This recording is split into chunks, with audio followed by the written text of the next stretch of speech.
Can you do good while you are doing well as an entrepreneur? That's the question. And I would say the answer is absolutely yes. So in our community, we've got all these entrepreneurs and they just want to build a business and they want to grow that business and they want to do it for all the reasons, including making a great income and having a great lifestyle.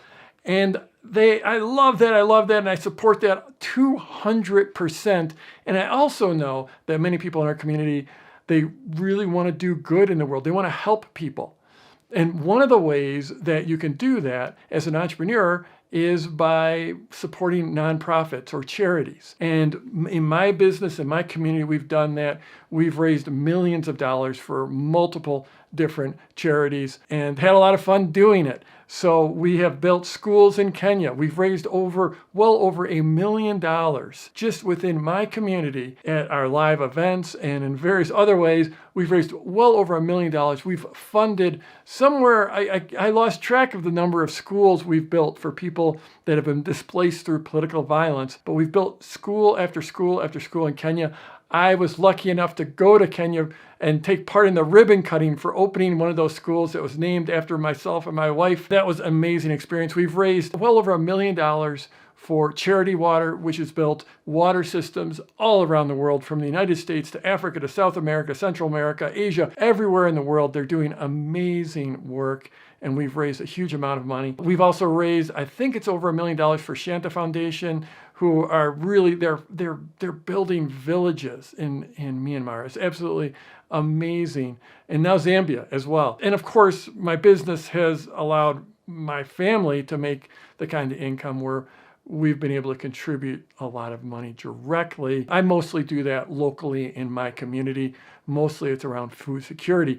But the thing is the more money you make, the more you can donate, the more good you can do. In addition to directly giving money, you can activate your communities. You can do fundraisers. So there are a few big needle movers when you're raising money. And the reason I'm talking to you about this is that just a couple weeks ago, I was part of a fundraiser, and it was a live broadcast where it was put together by Stu McLaren, my good friend Stu McLaren, for the nonprofit that he started with his wife, which is Village Impact. And they're the one that they're building schools in Kenya. It's an amazing program. In any case, Stu had a whole bunch of us together, a whole bunch of his friends and buddies from within the industry, and we did a live broadcast that he sold tickets to, and the price for the ticket sales went directly to Village Impact. 100% of ticket sales went to funding building schools. Absolutely amazing.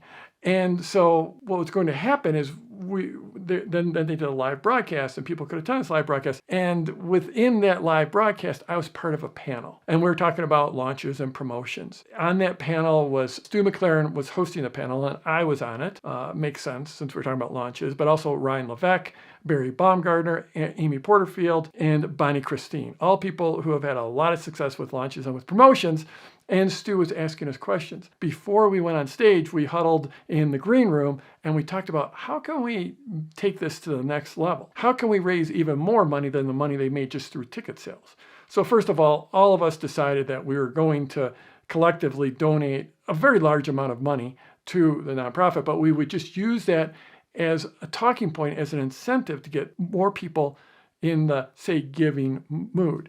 Now, what I've learned when it comes to giving, when it comes to, or actually fundraising for nonprofits, is that you can tell a great compelling story about your nonprofit and the work you're doing. But what really moves the needle is aligning with people's personal interest.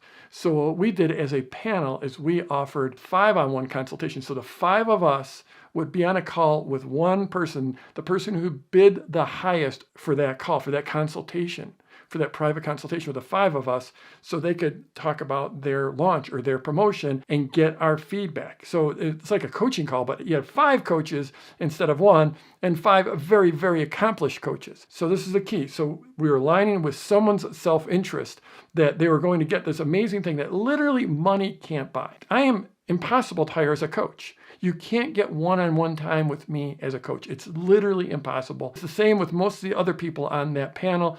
A few of them, you might be able to get them for $5,000 an hour or something like that. But there's no way you could buy that offer. And so we made that offer, and the bidding went $2,000, $4,000, $5,000, $6,000. Then there's 3 people bidding, and it went to $8,000, and it went to $10,000, and it went to $12,000, and then it went to $15,000. And at that point, using sort of the experience I've had with fundraisers and knowing how these dynamics work, since there were 3 people bidding and they were up to $15,000 was the bid, I said, if we get to $20,000, if the 3 of you all bid at $20,000, we'll do an hour for each of you. We'll do a call for each of you. And sure enough, in the last couple minutes, we got to $20,000 per person was bidding. So 3 people bid $20,000. So in other words, we raised $60,000 for that nonprofit. And then the next level, we said anyone who contributes at least the $100 level, they can be the fly in the wall. They can watch us go through those coaching calls. They can watch us do those one-on-ones with people. And so total, the amount we raised, I forget what the exact amount, because we also, all the panelists kicked in, but it came out to about $175,000 with our contributions, which is absolutely ridiculous. So the interesting thing is we were modeling how to raise money and really modeling how to do a promotion, because we put together a great offer that aligned with a few members, 3 members of the audience, aligned very, very closely with them to the level that they were willing to bid $20,000 for that offer, $20,000 each for that offer. But then we didn't leave everyone else behind, because we knew there's going to be thousands of people watching, and we could get a lot of them to contribute at the $100 level. Here's the other thing we did, is we put a deadline on this offer. So we, as a panel, we were only on for about 20, 25 minutes. And if you want to get on this $100 deal to watch, to attend, to watch this coaching session, it all ends at the end of our panel. So a deadline, an incentive, a great cause, those are some of the ingredients for putting together a great fundraiser. At the end of the day, in 23, 24 minutes, we raised, I think it was somewhere in the $180,000 range for a nonprofit. In other words, we more than funded a school. A school in Kenya that they're building is about $125,000. There's so many meta lessons here, but if you're building a platform, you can take that platform and you can use it to raise money. You can use it for whatever nonprofit you want, wherever in the world it is, whatever work they're doing, you can use your platform to raise money. But just putting out a plea to please give money, that generally isn't going to really move the needle. What's going to move the needle is putting together some type of offer, some type of a compelling offer, putting a deadline on it, doing some type of a match. That's the advanced level. If you want to do some type of a match, like however much money we raise in this time frame, I'm going to match it 1-for-1. Or for the first X number of dollars, I'm going to match it 1-to-1. That's another thing that can really move the needle when it comes to raising money. And then just final thoughts. It's like, I started this business hoping to make $10,000 in a year to help support my family. I started this business with this ultimate dream of making $100,000 in a year. That was long ago. That was back in 1996 when I first set those goals.